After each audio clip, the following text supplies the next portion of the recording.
On paper, the schedule isn't as exciting as last week. But these overlooked weekends are often when the some of the most shocking upsets of the season emerge.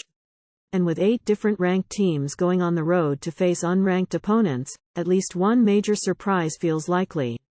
LSU was ranked number 5 to start the year but came up short in a high-profile matchup with Florida State in Week 1.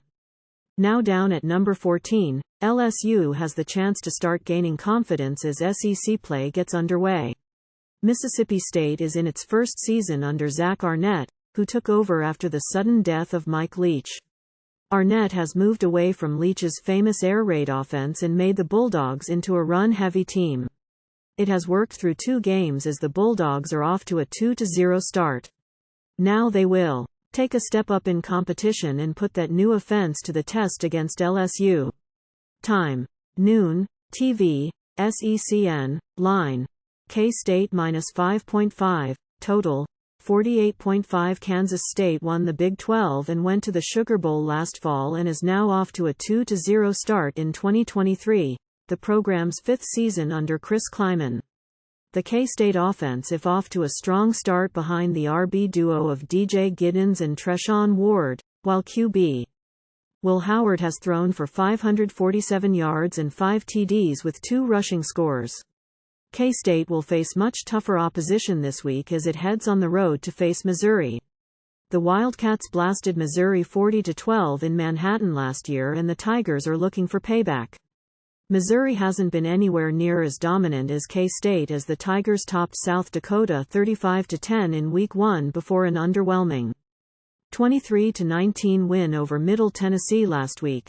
Time: 3:30 p.m., TV, CBS, line. UGA -27.5, total, 54.5. On the heels of consecutive national titles, top-ranked Georgia has flown under the radar through 2 weeks. The Bulldogs predictably blew out UT Martin and Ball State, winning by a combined margin of 93-10. UGA has been dealing with quite a few injuries in the early going. While W.R. Ladd McConkey's status is still up in the air, Kirby Smart said RB Dijun Edwards is expected to return for the SEC opener versus South Carolina. The Gamecocks got off to a rough start to this season with an ugly 31-17 loss to North Carolina.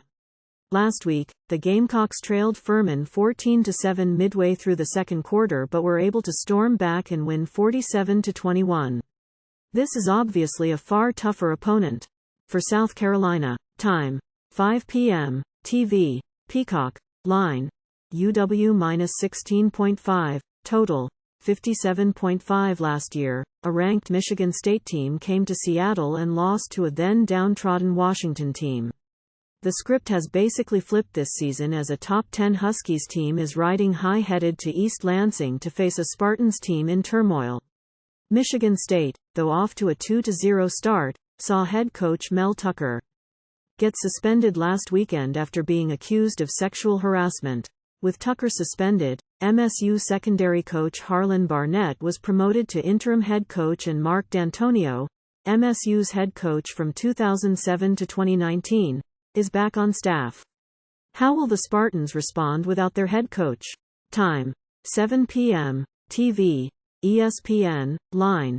UT -6.5, total, 58.5. Tennessee is looking to get back into the national conversation after an awesome 11-win 2022 campaign. The Vols are off to a 2-0 start in 2023, but last weekend's 30-13 win over Austin Peay was a bit underwhelming. Joe Milton has been solid in his first year as UT's starting QB. How will Milton handle the toughest road SEC environment he's faced in his career? Tennessee hasn't won in Gainesville since 2003. Florida is 1-1 after losing at Utah in a mistake-filled mess to open the season. Will the Gators be able to avoid those mistakes at home and pull off a big upset?